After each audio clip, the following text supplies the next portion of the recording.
Assalamualaikum warahmatullahi wabarakatuh. Kami dari kelompok 2 akan mepresentasikan hasil review jurnal promodel dan antrian. Anggota kelompok yang pertama yaitu saya sendiri sebagai moderator, Faisal Fitra Ramadan. Selanjutnya ada Hadid Nur Ihsan, dan yang terakhir ada Pierre Dwi Anggoro.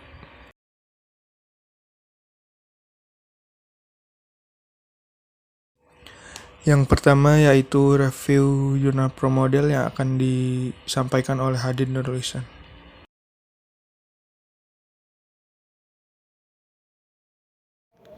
Bismillahirrahmanirrahim. Assalamualaikum warahmatullahi wabarakatuh. Saya Hadid Nurul Ihsan. Di sini akan menjelaskan tentang review promodel. Di sini pada halaman ketiga, hal yang akan dibahas adalah sebagai berikut. Yang pertama, tinjauan artikel jurnal. Yang kedua, abstrak. Yang ketiga, tujuan utama. Yang keempat, metodologi. Yang kelima, hasil dan temuan. Yang keenam, kesimpulan. 7, istilah atau konsep utama. 8, penilaian keseluruhan. Dan yang 9, rekomendasi untuk peningkatan.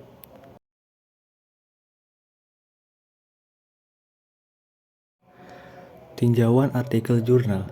Judul: Perbaikan Sistem Transportasi dengan Simulasi Promodel untuk Meningkatkan Ritasi Pengiriman Barang di PT XXX.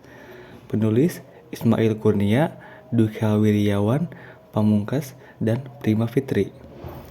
Jurnal diambil dari Jurnal Sains dan Teknologi, Jurnal Keilmuan dan Aplikasi Teknologi Industri, volume 20, nomor 1, tahun 2020.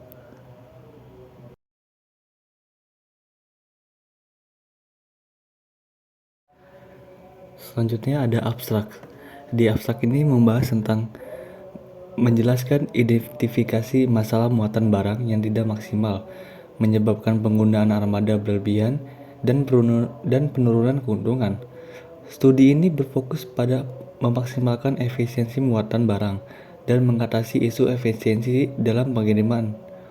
Integrasi perangkat lunak simulasi promodel untuk menganalisis dan meningkatkan sistem pengiriman disorot.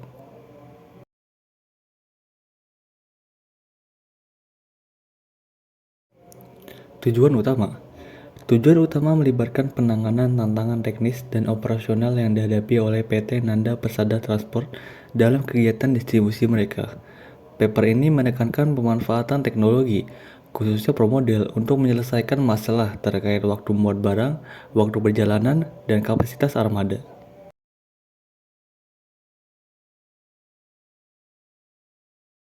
Selanjutnya, di dalam metodologi.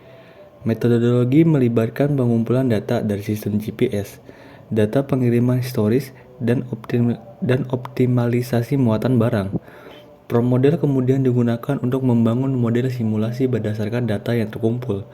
Data yang disediakan mencakup statistik terperinci tentang volume pengiriman, waktu rata-rata, dan jarak.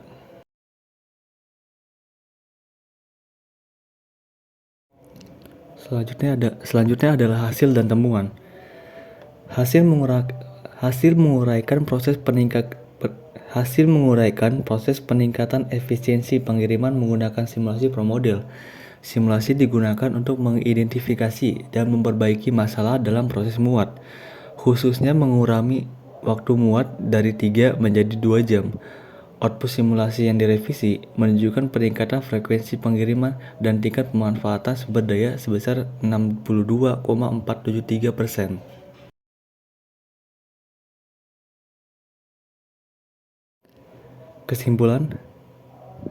Kesimpulan dari paper ini yang bisa dirangkum adalah tentang menyoroti efektivitas simulasi promodel dalam memberikan wawasan tentang proses pengiriman.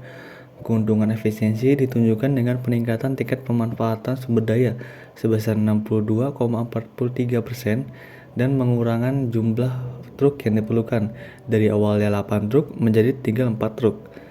Analisis biaya menunjukkan potensi pengurangan biaya dari $20.800. Analisis biaya menunjukkan potensi pengurangan biaya dari $20.800 menjadi $17.200 setelah optimalisasi muatan.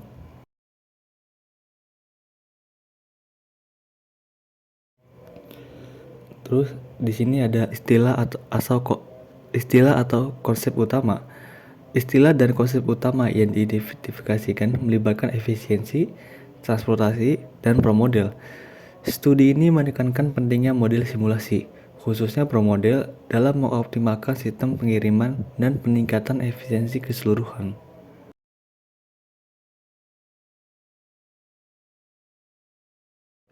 Di sini ada penilaian keseluruhan. Artikel jurnal ini berhasil mengatasi masalah yang diidentifikasikan dalam transportasi PT Nanda Persada Transport. Penggunaan promodel untuk simulasi dan optimasi selanjutnya didasari dengan baik, dan hasilnya menunjukkan peningkatan nyata dalam efisiensi pengiriman dan efektivitas biaya. Data yang disediakan dan rincian metodologi meningkatkan kredibilitas studi.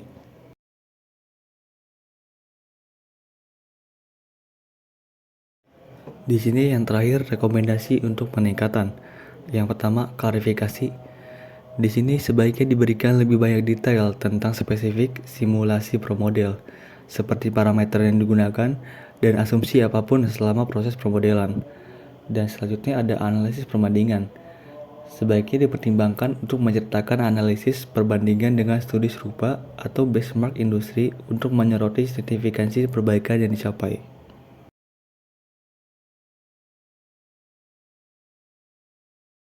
Selanjutnya yaitu review jurnal antrian dalam promodel yang akan disampaikan oleh saya sendiri, yaitu Faisal Fitra Ramadan.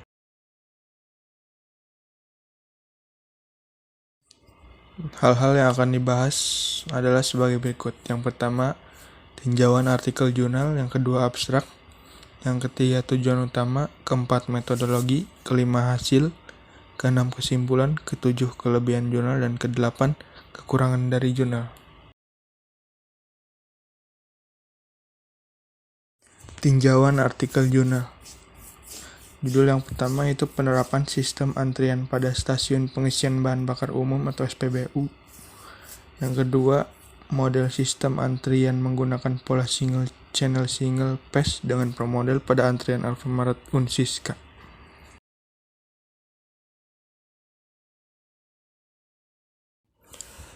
Abstrak dari jurnalnya. Yang pertama, abstrak pada jurnal 1 dengan jelas mengidentifikasi permasalahan yang terjadi di SPBU tersebut, yaitu banyaknya jumlah pelanggan atau kontainer yang melakukan pengisian bahan bakar yang mempengaruhi sistem antrian yang ada dan menyebabkan antrian yang panjang. Selanjutnya, abstrak pada jurnal kedua dengan jelas Alfamart harus mampu melayani setiap konsumennya dengan optimal sehingga konsumen tidak perlu antri lebih lama dan tidak terjadi antrian yang panjang. Selanjutnya akan disampaikan oleh Piero Due Anggoro.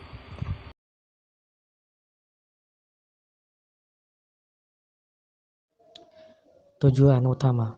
Tujuan utama pada jurnal ke-1 ialah agar keputusan yang diambil dari hasil analisis dapat berlaku untuk berbagai kondisi pelayanan, sehingga analisis dapat memberikan masukan yang bermanfaat untuk menyelesaikan masalah dengan lebih optimal.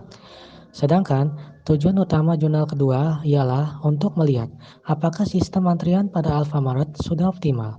Dan simulasi dari software promodel bertujuan untuk melihat apakah terjadi penumpukan antrian atau tidak.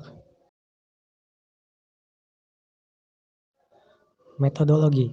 Metodologi pada jurnal ke-1 melibatkan pengumpulan data dari melakukan observasi. Jenis data yang digunakan adalah kualitatif. Lalu, sumber data yang digunakan adalah data primer dan data sekunder. Dan dalam proses pelayanan guna melayani pelanggan, SPBU menggunakan model antrian jalur berganda. Sedangkan metodologi pada jurnal kedua melibatkan pengumpulan data dari melakukan penelitian deskriptif observasional, pengolahan data, dan menyelesaikan permasalahan antrian dengan menggunakan promodel.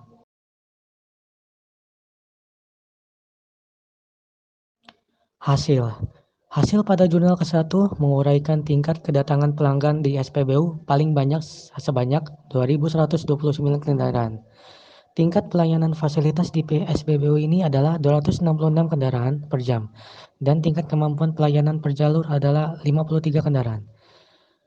Sedangkan untuk hasil pada jurnal kedua, menguraikan sistem antrian pada Alfamart Unsika dengan metode single channel single pass untuk di jam sibuk.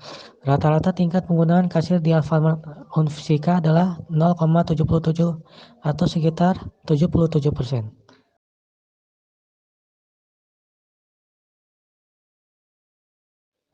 Kesimpulan.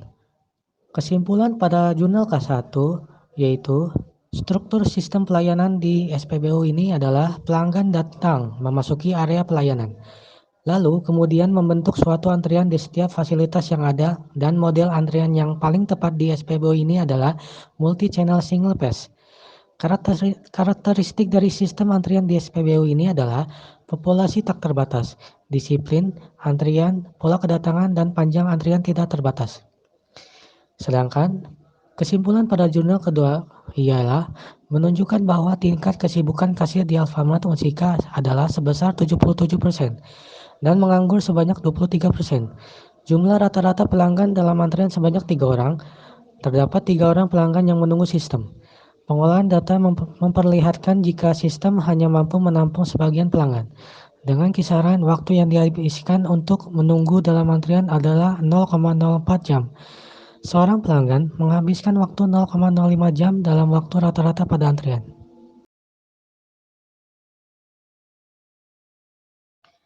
Kelebihan jurnal. Pada jurnal ke-1, kelebihannya pada FIFO atau disebut dengan first in first out, yaitu disiplin antrian yang digunakan, yaitu yang datang lebih dulu akan mendapatkan pelayanan terlebih dahulu, dan pelayanan yang diberikan oleh fasilitas SPBU kepada pelanggan yang jumlah antriannya tidak dibatasi. Jadi, berapapun jumlah pelanggan yang antri tetap akan mendapatkan pelayanan. Sedangkan pada jurnal kedua, kelebihannya pada untuk simulasi antrian. Software Pro Model dapat dengan baik membuat simulasi antrian yang terjadi pada antrian Alfamart Unsika. Meskipun gambar yang disediakan pada Pro Model masih terbatas, tetapi mampu mempresentasikan setiap entitas dan prosesnya.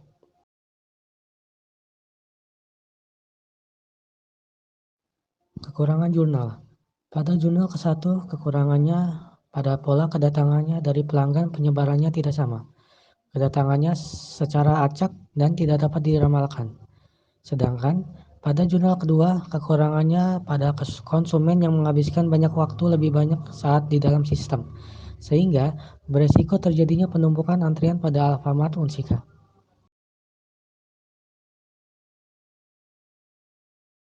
Sekian dari kelompok kami, kurang lebihnya mohon maaf. Wabillahi taufiq wal hidayah, waridho wal inayah. Wassalamualaikum warahmatullahi wabarakatuh.